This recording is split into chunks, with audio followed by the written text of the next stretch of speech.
Hola, ¿qué tal? ¿Cómo están? Mi nombre es Fabricio Escajarillo, esta es mi página personal, yo soy periodista.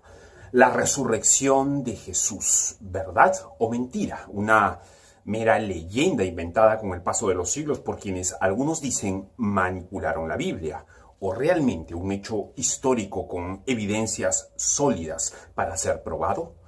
¿Sabían ustedes que a lo largo de la historia hay tres hipótesis contrarias al cristianismo que niegan la resurrección? La primera es la llamada la hipótesis del robo y está sostenida sobre todo por judíos que dijeron que los apóstoles de Jesús robaron el cuerpo una vez sepultado en una peña excavada en una roca cerca al lugar donde fue crucificado ese hombre llamado Jesús de Nazaret y que burlaron la férrea vigilancia romana que se había puesto ahí, vigilando la enorme roca de varias toneladas que tapaba la entrada de la tumba. Se robaron el cuerpo y lo hicieron desaparecer y después expandieron por el mundo aquella noticia que Jesús había resucitado. La segunda hipótesis que trata de explicar este asunto de la resurrección es la llamada teoría del gemelo y la sostiene nada menos que un libro escrito 600 años después de la resurrección de Jesús, el Corán.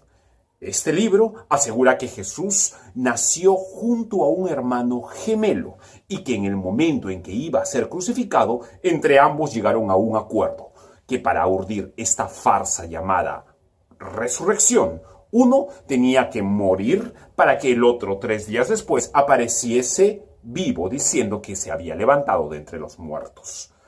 Y la tercera hipótesis que trata de explicar este asunto se llama la teoría de la alucinación, que asegura que la gran cantidad de testigos que incluyen los manuscritos más antiguos que nos han llegado hasta el día de hoy, más o menos que suman nada menos que 520 personas que aseguran haber visto a Jesús resucitado en diferentes momentos, en el día, en la noche, en la madrugada, a orillas del mar, a cuartos cerrados, en caminos, fuera de ciudades, etc., sufrieron todos, en diferentes momentos, alucinaciones. El problema es que ninguna de estas tres teorías presenta evidencia histórica, palpable, objetiva, que pueda probar lo que estas tres hipótesis por separado afirman. Pero, ¿existen evidencias históricas que podrían darnos una idea de si es verdad o no eso llamado resurrección de Jesús, más allá de lo que dicen aquellos testigos que se inventaron algo tan antijudío como que un crucificado era en realidad Dios resucitado de entre los muertos? Gente que se inventó una mentira para luego ser perseguidos, ellos y sus familias, y muertos todos por romanos y judíos, salvo quizá Juan, que murió de viejo en la peor cárcel de su tiempo.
¿Estuvieron locos, dementes, fuera de sus cabales, todas estas personas para dejarse matar de estas maneras por algo que en realidad ellos sabían era una mentira, algo que se habían inventado? ¿Hay algún documento o manuscrito antiguo de aquellos primeros años que cuente lo que pasó realmente? Algunos de esos manuscritos, si es que existen, han llegado intactos a nuestros días.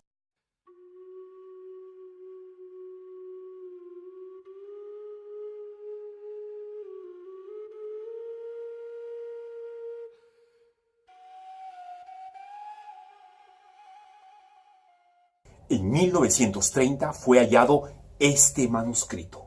Contiene 86 hojas algo dañadas, llamado Papiro 46. Este papiro está guardado hoy en la biblioteca Chester Beatty de Dublín y en la Universidad de Michigan.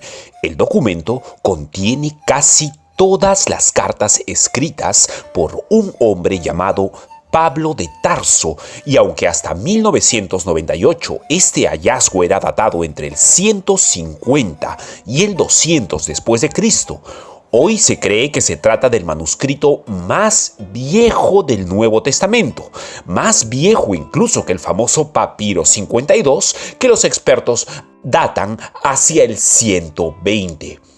Se ha llegado a la conclusión que por el estilo de escritura a mano y la lingüística del texto, fue escrito el Papiro 46 antes del reinado del emperador Domiciano. Y si sabemos que Domiciano reinó del 81 al 96 después de Cristo, el Papiro 46 sería de antes del 80. Si Pablo escribió sus cartas del 52 al 68 después de Cristo, entonces el Papiro 46 fue escrito entre 28 y 12 años después que Pablo las redactara. En este viejo y valioso manuscrito existe una carta escrita por Pablo de Tarso que para nuestro tema es muy importante.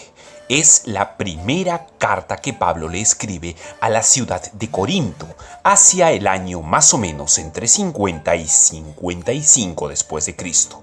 En esta carta, Pablo asegura que apenas 2 o 3 años después de la llamada resurrección de Jesús, en la primitiva iglesia cristiana, entre aquellos que se llamaban testigos de la resurrección, existía un credo que nadie podía en ese tiempo negar. Los cristianos aseguraban ser testigos oculares de un milagro. Lo que escribió Pablo dice así: porque primeramente les he enseñado lo que asimismo recibí, que Cristo murió por nuestros pecados conforme a las Escrituras, que fue sepultado y que resucitó al tercer día conforme a las Escrituras, y que apareció a Cefas y después a los 12.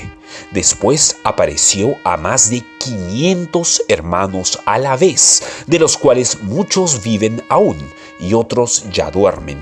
Después apareció a Jacobo, después a todos los apóstoles, y al último de todos, como a uno fuera de tiempo, se me apareció a mí. La formación de Pablo era la de un fariseo de fariseos, un intelectual judío, y en esta vieja carta está usando un lenguaje rabínico clásico. ¿Qué significa esto? No cambia ni añade nada. Traspasa una información de un lugar a otro, tal y como le fue entregada en el momento en el que él dice la recibió. ¿Y cuándo ocurrió esto? Fue inmediatamente después que Pablo dice haber visto a Jesús resucitado en el camino a Damasco, cuando él iba a apresar cristianos, esos a los que Pablo mataba y perseguía. No más de 3 años después de la llamada resurrección. Y este manuscrito histórico es fundamental porque prueba, de acuerdo con lo que dice Pablo, la certeza de la resurrección dominando toda la primitiva iglesia cristiana en esos primeros escasos años, y no como algunos han afirmado, que la idea de un Jesús resucitado es una invención de varias décadas o siglos después de su muerte. En esos 3 años siguientes a la crucifixión, una cosa es clara de acuerdo al dicho de Pablo: Jerusalén estaba llena ya de gente que decía haberlo visto vivo después de muerto, y de gente que conocía al menos a alguien que así lo aseguraba. Este manuscrito viejo así lo atestigua. ¿Qué trata de decir Pablo al mencionar 500 testigos? Bueno, ¿acaso no me creen? Pues vayan a preguntárselo a ellos, porque muchos de ellos, como dice en el texto, aún estaban con vida cuando Pablo escribe esta carta. Ahora, ¿qué tan confiable es este manuscrito en el cual Pablo aparece contando aquello que vio? Pues entonces comparémosla con algunos otros viejos manuscritos antiguos que hoy son muy confiables y que la historia en general los tiene como ciertos.